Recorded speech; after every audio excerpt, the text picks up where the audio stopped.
강하랑의 정치톡 시간입니다. 7월 11일 시선을 집중시킨 정치 뉴스 만나보시죠. 자, 오늘의 첫 번째 정치톡은 잠정 중단된 소통입니다. 파격적이란 평가 속에 탈권위와 소통의 상징이 된 윤석열 대통령의 출근길 약식 기자회견, 도어 스태핑이 윤 대통령 취임 2달 만에 돌연 중단이 됐습니다. 대통령실은 공지문을 통해서 국민소통관 기자실에서 코로나19가 확산됨에 따라서 대통령의 도어 스태핑은 잠정 중단하기로 했다고 밝혔습니다. 용산 대통령실은 사무공간이 매우 밀집해 있는 데다 대통령 집무실과 기자실이 분리돼 있지 않다. 그만큼 감염병 확산에 취약한 점을 감안한 것이라고 설명해서 도어 스태핑 중단이 윤 대통령 의지가 아닌 국정상황실과 경호처의 방역 권고사항을 따른 것임을 분명했습니다. 하지만 코로나19 예방이라는 대통령실의 설명에도 불구하고 대통령실이 윤 대통령의 메시지 리스크 관리에 본격적으로 나선 것이 아니냐 시각도 제기가 됐습니다. 윤 대통령은 그동안 도어 스태핑을 통해서 언론과의 접촉면을 늘렸다는 평가를 받았지만 질문에 따라서 감정을 드러내거나 즉흥적인 답변을 하면서 논란에 휩싸이기도 했습니다.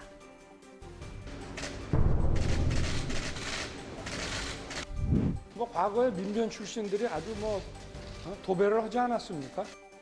민주당 정부 때는 안 했습니까?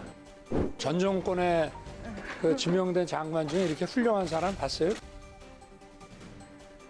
네, 윤 대통령의 도어 스태핑이 지지율에 오히려 악영향을 미치는 요소로 작용을 한 것일까요? 윤 대통령의 국정수행 지지율이 2달 만에 30%대로 떨어졌다는 여론조사 결과가 연이어 나왔습니다. 리얼미터가 지난 4일부터 8일까지 전국 18세 이상 유권자 2,525명에게 조사한 결과 윤 대통령의 국정수행을 잘하고 있다라는 응답은 37%, 그리고 잘 못하고 있다라는 응답은 57%로 나타났고요. 또 한국사회여론연구소가 성인 남녀 1,002명을 대상으로 실시한 조사에서도 윤 대통령 국정운영 평가는 긍정이 34.5%, 부정평가는 60.8%로 긍정평가와 부정평가 격차는 26.3%포인트를 기록했습니다. 코로나19 재유행으로 출근길 약식 기자회견이 잠정 중단된 오늘, 윤 대통령은 기자들과 마주치지 않은 채 용산청사에 출근했다고 하죠. 코로나 확산세가 당분간 지속될 것으로 전망이 되는 만큼 윤 대통령의 도어 스태핑도 재점검의 시간을 가질 것으로 보입니다. 메시지 관리의 중요성이 꾸준히 제기돼 왔던 윤 대통령의 도어 스태핑, 기존 단점을 보완한 새로운 모습으로 재개될 수 있을까요? 자, 이어서 오늘의 두 번째 정치톡은 이준석 징계 후폭풍입니다. 이준석 국민의힘 대표가 성상납 증거인멸교사 의혹으로 당 윤리위원회로부터 당원권 정지 6개월이라는 중징계 처분을 받은 것을 놓고 찬반 여론이 팽팽하게 엇갈리는 것으로 나타났습니다. 한국사회여론연구소가 지난 8일과 9일 전국 만 18세 이상 성인 남녀 1,002명을 대상으로 설문조사한 결과 이 대표 징계에 대해선 적절한 징계다라는 게 33.2%, 과도하다는 31%, 미흡하다는 27.5%로 집계되면서 헌정 초유의 당대표 중징계 사태 그리고 징계 수위에 대한 찬반 여론이 아주 뜨거운 것으로 나타났습니다. 여권에서도 이준석 대표 징계를 놓고 다양한 의견과 또 훈수가 쏟아졌는데요.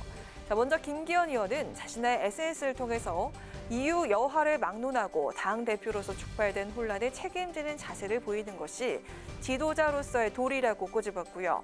또 권성동 당대표 직무대행 겸 원내대표는 집권 여당으로서 국민들께 심력 끼쳐서 송구하다며 이 대표는 윤리위 결정 존중하고 수용해야 한다고 촉구했습니다. 당 대표 징계는 당으로서도 매우 불행한 일입니다. 하지만 윤리위원회는 독립기구로서 당 대표라 할지라도 그 결정을 존중하고 수용해야 합니다. 나라의 주인이 국민이듯이 당의 주인은 당원입니다. 당 대표뿐만 아니라 누구 하나 예외 없이 당원과 국민을 위해 쓰이는 도구일 뿐입니다. 우리가 주인이라고 착각해서는 결코 안 됩니다. 자, 반면에 유승민 전 의원은 윤리위원회나 윤핵관들을 보면 조폭 같다라고 아주 거칠게 비난했습니다.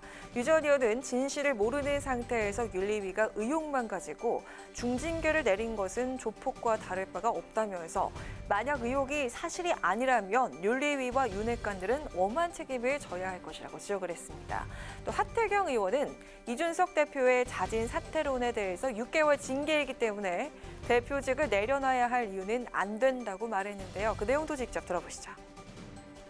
당내에서 일부 의원들이 이 자진 사퇴를 요구할 수 있겠지만 이 대표는 아마 수용을 안 할 거라고. 지금 이 대표가 어려운 상황이지만 지금 이제 승복을 할 수 없고, 근데 여기에 나는 동의하지 않는다. 그나마 호소해 볼 수 있는 게 법원의 그 징계 무효 소송이다. 이 대표가 질 수도 있고 가처분해서 뭐 이길 수도 있겠지만 지더라도 자진 사퇴 명분은 될 수가 없습니다. 당 윤리위로부터 중징계를 받은 이준석 대표, 발언을 자제한 채 잠행을 이어가고 있습니다. 당 내외 인사들을 비공개로 만나면서 의견을 청취 중인 것으로 전해졌는데요.